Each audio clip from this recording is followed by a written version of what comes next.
Magandang araw po sa inyo lahat. Ako po si Balita Bay. Welcome po sa munting channel natin. Ito po mga kababayan, pag-usapan niya po natin ito saglit. Ito pong balita na kumakalat po ngayon sa social media. Kasi nung napanood ko po ito mga kababayan, ay napaisip ako ng husto. Parang saktong-sakto po sa mga nangyayari po ngayon dito sa kay PRRD. Mga kababayan. Pasensya na kayo kung iba yung boses ko dahil masamang pakiramdam po natin, masakit ang ulo ko. Di ko alam. Pero kaya naman basta saglit lang ng mga usapan. Ito po mga kababayan. Alam niyo po ba may mga kumakalat po ngayon kasi sa social media kung bakit po talaga nahuli si PRRD? Kasi po mga babayan, nung napanood ko po ito, napaisip ako ng husto. Parang saktong-sakto po kasi sa mga nangyayari. Katulad po mga babayan na di umano may nakialam na isang anak kung bakit po nahuli si PRRD. At ito pa mga babayan, nalaman na rin po mga babayan ng palasyo kung sino ang tao na hudas na bata ni PRRD dyan sa loob ng palasyo. At sa mga oras na ito mga kababayan ay nandiyan po siya nakaupo ngayon. Bata po ito ni Digong at in the same time ay bata po ito ni VP Sara Duterte mga kababayan. Ganito po kasi yan ng mga babae na nangyayari. Ito pala si Digong at Bato de la Rosa, natunugan na pala nila mga babayan na mayroon silang arrest warrant. Kaya ang ginawa po mga babayan ni Bato de la Rosa ay hindi na po sumama sa papuntang Hong Kong. Kasi ang balak niya po talaga mababayan, di umano, ay sa Pilipinas na lang magtago sa probinsya. Kasi dito siya sanay mga kababayan. At si PRRD ay magtatago po siya sa, hindi natin alam kung saan, Hong Kong ba yan o China, mga kababayan. Kaya nung nakipagpulong po sila sa OFW sa Hong Kong, binunyag po ito ni PRRD na mayroon siyang arrest warrant. Di umano, ayun sa napagalaman ba, bago sila makarating ng Hong Kong ay nalaman na po nila mga babae sa Pilipinas, kaya agad po sila sumibat papuntang Hong Kong, kasama nga yung mga anak, kasama nga yung mga abogado niya, tsaka asawa ng kanilang abogado, mga babayan. Kasi nga po, natulugan po nila na sila po ay mayroon arrest warrant. Kaya lang naman po mga babayan na nakabalik si PRRD at nahuli po ito. Kasi nga po, ang isa sa mga anak ni PRRD ay nakialam. Nakialam po ito mga babayan dahil nga di umano sa kanilang yaman, parang kanilang mamanahin, parang gano'n na, parang babayan, no? Parang gano'n na rin yun. Nakialam po itong anak na isa para makialam dahil nga sa di umano na mamanahin nila magkakapatid. Kaya imbis daw mga babayan, dalawang purpose nila dyan mga babayan, di umano, dalawang purpose nila doon. Siyempre, number one yan, number one. Pangalawa po mga kababayan ay strategy, politika. Para mapunta ang atensyon o awa sa kanya, mga kababayan. Kaya, nung mga panahon po na nasa Hong Kong sila, mga babayan, ay plano na po talaga na magtago. Kaya lang, yung anak, ang sinabi ng anak, di umano, ay kailangan po natin bumalik. Kasi baka isipin ng taong bayan, nagtatago tayo at isipin ng mga babayan ng taong bayan, sabi ng anak ha, once na magtago tayo, ay totoo ang kanilang inaakusa sa atin. Tapos pangalawa, baka isipin nila takot tayo. Ikilala pa naman tayo ng mga palaban at mga matatapang. Kaya mga babayan.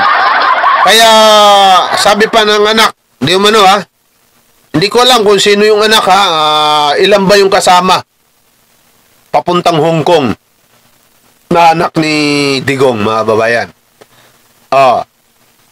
Sabi pa ng anak, bago tayo bumalik ng Pilipinas, kukontakin ko po muna ang ating bata na nasa loob, mga babayan, na nakaupo pa rin ngayon, hanggang ngayon. Nung tumawag daw mga kababayan, yung anak doon sa loob, ang hindi nila alam, mga kababayan, yung bata po nila sa loob, alam na, identify na, mga kababayan. Kaya binigyan siya ng wrong info. Opo, ibig sabihin, mga kababayan, hinuli, parang sa madaling salita, hulog sa bitag. Binigyan ng info na walang warrant si Digong. At sinabi doon sa anak.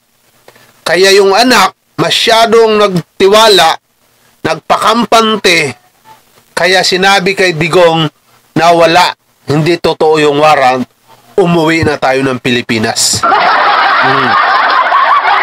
Ang hindi alam, mga kababayan, ng mga Duterte ay identify na yung kanilang bata sa loob. Hawak na. Sinabihan na siya na bigyan mo yan ng wrong info para makapture natin, mahuli natin. Kaya mga babayan, nung gabi pa lang, nung umaga pa lang, nagpalabas na po sila na hapon ang uwi. Pinalabas na po nila yan, mga babayan, ng mga DDS vlogger. Hapon daw ang uwi nila, mga babayan. Kaya nung nalaman na wala palang warrant, sinabi na kay mga babayan, sa anak. Kaya agad po silang nag-book ng umaga. Naging alas 9 po ng umaga, hindi na hapon. Para wala na masyadong makakita pa at makaalam, mga babayan. Lingid sa kanilang kaalaman, mga kababayan, ay ang ibinigay na info dito sa anak ay wrong pala. Wrong info pala, mga babayan. Isa pala itong trap. Yung pala ang katotohanan, mayroon pala talagang warrant of arrest. Kaya nangyari po, mga babayan, nagkagulatan daw. Pagdating sa aeroplano, nagkagulutan, yun na nga yung kumakalat ng mga video, mga babayan. Sinabihan na pala si PRRD sa loob ng aeroplano na ikaw po ay arestado dahil may warrant ka. Yun na yun, mga babayan, ang sinasabi ni PRRD na may warrant ako? Yun na yun, mga babayan, yung kumakalat na video na yan. In short, mga babayan, dahil sa anak, ayun, hulog sa bitag. huli po mga kababayan si PRRD. Hindi po nakaligtas sa mga otoridad. At si Bato lang po mga kababayan ang nakaligtas. Mga kababayan, may mga bulong-bulungan pa na di umano ang tinawagan ng anak ay siya rin. Siya rin po mga kababayan. Ay, hindi ko na ito tuloy kasi baka mga kababayan, kapag sinabi ko pa, mahuhuli nyo na kung sino yun mga kababayan, di ba? Yan lang ay, ano lang mga kababayan, ano lang yan, di umano, bali-balita lang yan mga kababayan, na dahil niya sa anak, pinagkalulong yung tatay, dahil sa kanyang para sumikat siya, mapunta yung ano. Ang pinakakawawa po dito mga babayan, wala pong iba kundi si PRRD. Di ba? Walang kamalay-malay si PRRD. Na siya pala ang pain dito dahil niya sa kanyang katandaan. Kaya nga po mga babayan sabi ko naman sa inyo kapag dating sa posisyon, pira, walang ano yan, wala po yung matatawag na anak-anak man yan o dating tauhan ka. Huwag na tayo lumayo. Si Vic Rodriguez. Diba? Si Vic Rodriguez na lang.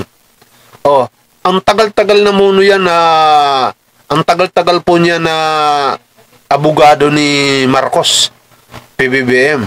Anong nangyari? Trinidor siya. Diba? Dahil niya sa posisyon yan mga babayan. Yan po ang nakakalungkot talaga dyan na katotohanan. Na pagdating sa politics, wala talagang ama-ama, walang anak-anak, walang amo-amo. Kung saan sila pwede may pakinabang, doon po talaga sila mga kababayan. Kaya matuto na po kayo. Tingnan nyo ngayon mga babayan. Ano ba ngayon ang nangyayari? Ay, di ba? Tingnan nyo naman yung ginagawa ni Amy Marcos ngayon sa kapatid niya. Hindi niya alam na ang tama sa mga gabinete ni PBBM ay tama rin doon sa presidente na kapatid niya. Diba? Yan po ang hindi maintindihan ni Amy Marcos mga kababayan. Yan po ang hindi niya naintindihan. Iniintindi niya lang po mga kababayan ang kanyang sarili. Yun lang yun. Ganun lang kasimple yun mga kababayan. Kaya abangan pa natin yung mga susunod na mga kabanata mga kababayan.